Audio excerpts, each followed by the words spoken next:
அகமுடையார் சங்கம் சென்னை சார்பாக இன்று மாமன்னர் மருதுபாண்டியர் மாளிகை மடிப்பாக்கத்தில் சுமார் 275 மாணவ மாணவிகளுக்கு கல்வி உதவி வழங்கப்பட்டு வருகிறது. இது ஒவ்வொரு ஆண்டும் சிறிய அளவில் வழங்கப்பட்டு வந்தது. இந்த ஆண்டு கூடுதலாக 275 மாணவ மாணவிகளுக்கு எங்களது சமுதாயத்தை சார்ந்த மாணவ மாணவிகளுக்கு வழங்கப்பட்டு வருகிறது. இவர்கள் பல்வேறு மாவட்டங்களில் இருந்து இன்று வருகை பொறுக்கிறார்கள். அவர்கள் வாழ்வில் மேலும் ஓங்கிட, வாழ்வில் சிறந்திட கல்வி ஒன்றே அவர்களுக்கு உறுதுணையாக இருக்கும் என்ற எண்ணத்தில் எங்களது மூதாதையர்கள், எங்களுக்கு மூத்தோர்கள் நிறுவிய இந்த சங்கம் 1958 நிறுவப்பட்டது.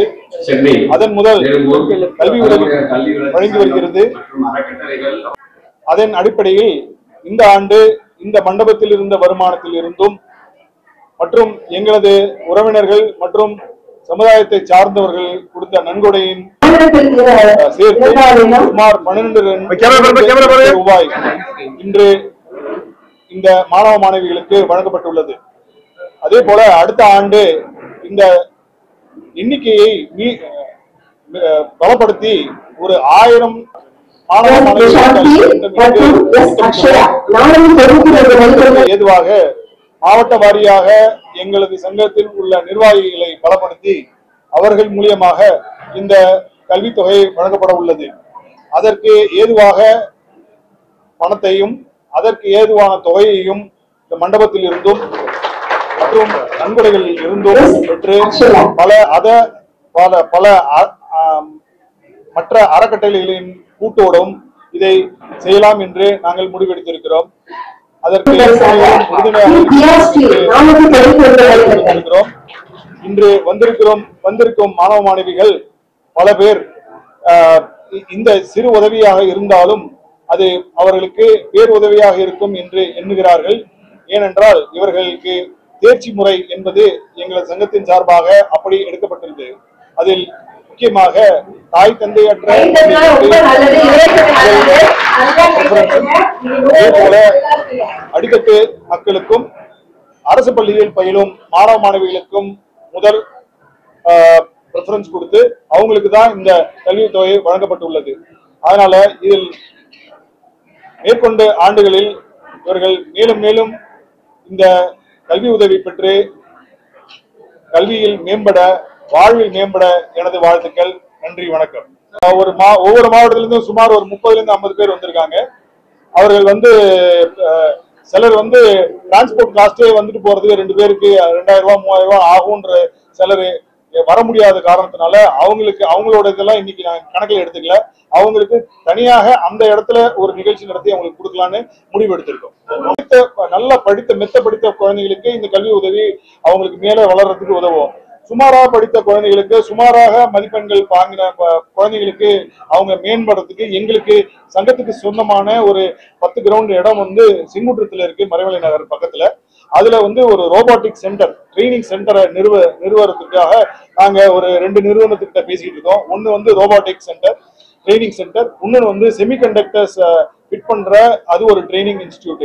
இந்த 2 இன்ஸ்டிடியூட்ல எந்த இன்ஸ்டிடியூட் சரியா வரும்ன்றதை நாங்க முடிவு செஞ்சு அந்த ட்ரைனிங் இன்ஸ்டிடியூட் அங்க நிறுவி அந்த ட்ரைனிங் இன்ஸ்டிடியூட் மூலயமாக சங்கத்துக்கு வருமானமும் எங்களது சமுதாயத்தை சேர்ந்த மாணவ மாணவிகள் அதில் இலவசமாக பயிலவும் அவர்கள் அதன் மூலியமாக நல்ல ஒரு வேலை வாய்ப்பு பெறுவதற்கும் ஏதுவாக இருக்கும் என்று எண்ணுகிறோம். நாங்க சங்கமா இதை செய்ய முடியாது. எங்களது உதவியோட பல இடங்கள்ல தனியார் நீட் இன்ஸ்டிடியூட்ஸ் நடத்துறாங்க. அவங்களுக்கு நாங்கள் பகிரங்கமா உதவி செய்ய முடியாத தவிர அவங்களுக்கு தேவையான உதவிகளை நாங்கள் செய்து வருகிறோம். இன்னைக்கு பார்த்திருப்பீங்க, இந்த குரூப் 2 குரூப் 4ல பாஸ் பண்ண பசங்க மருதிருவர் மையம்னு ஒரு இன்ஸ்டிடியூட் திருப்பரங்குன்றம் மதுரையில இருக்கு. அவங்களுக்கும் நாங்க மறைமுகமா உதவி செய்துட்டு இருக்கோம். அதனால அங்கங்க எங்களால தனிப்பட்ட முறையில சங்கம் சார்பாகவோ இல்ல அறக்கட்டளை சார்பாகவோ இது மாதிரி நிறுவ முடியாது. நிறுவனங்கள் அதிகமாக அதுக்கான தேவைகளும் அதற்கான பண தேவைகளும் அதிகமா இருக்கும். அவ்வளவு வசதி இப்போதைக்கு இந்த சங்கத்துல இல்லாததுனால அதை வெளியிலிருந்து நாங்க அதை உதவிகளை பெற்றுக்கொள்கிறோம். 10,000 ரூபாயிலிருந்து 4,000 ரூபாய் வரைக்கும் அதுதான் வகைப்படுத்தி மதிப்பெண்களுக்கு ஏற்ப ரொம்ப ஏழ்மை நிலையில் இருக்கிறவங்களுக்கும் நல்ல மதிப்பெண்கள் பெற்றவங்களுக்கும் அதிகமானவும், அதுல கொஞ்சம் கவர்மெண்ட் எய்டட் ஸ்கூல்ல கொஞ்சம் கம்மியா கிடைக்கிற மாதிரியும் அதுதான் இந்த பேராமீட்டர் செட் பண்ணி அந்த பேராமீட்டர்ஸ்க்கு ஏற்ற மாதிரி தான் நாங்க இன்னைக்கு கொடுத்துருக்கோம். கம்யூனிட்டிக்காகவே ஏற்படுத்தப்பட்ட சங்கம், கம்யூனிட்டிக்காகவே ஏற்படுத்தப்பட்ட அறக்கட்டளை தவறாக நினைச்சுக்க வேண்டாம். அதுதான் எங்களோட போக்கஸ். மற்றவர்களுக்கு நாங்கள் வேற அறக்கட்டளை வச்சிருக்கிறோம். அந்த அறக்கட்டளை பத்தி உங்களுக்கு எல்லாத்துக்கும் தெரியும். அந்த அறக்கட்டளை மூலயமாக வாக்ஸ் ஃபவுண்டேஷன் மூலயமாக நீங்க பெற்றுக்கொள்ளலாம். கட்டமைப்பு அவ்வளவு சிறப்பாக இல்லை. அந்த கட்டமைப்பை முதல்ல ஊர்ஜிதப்படுத்தி கட்டமைப்பை ஏற்படுத்தி அதற்கு ஒரு கிளையை அமைத்து அந்த கிளையின் மூலமாக ஒரு குறைந்தது இப்போது நான் சொன்ன உங்கள்கிட்ட ஒரு மாவட்டத்திலிருந்து 20-30 பேர் தான் வந்திருக்காங்கன்னு, அது ஒரு 30-50 வரைக்கும் அதை எடுத்துட்டு போறது தான் நோக்கமா இருக்கும் அடுத்த வருஷத்துல இருந்து. அப்போ 50-100 பேருக்கு நம்ம கொடுக்கும் போது வருடம் கொடுக்கறதுக்கு ஒரு point of contact, local contact, அவங்க அதிக தூரம் டிராவல் பண்ண வேண்டிய ஒரு கட்டாயம் இல்லாத ஒரு சூழ்நிலை ஏற்படும். அந்த சூழ்நிலைக்கு ஏற்ப அவங்களும் பயன்பெறுவாங்கன்றதை நாங்க நினைக்கிறோம்.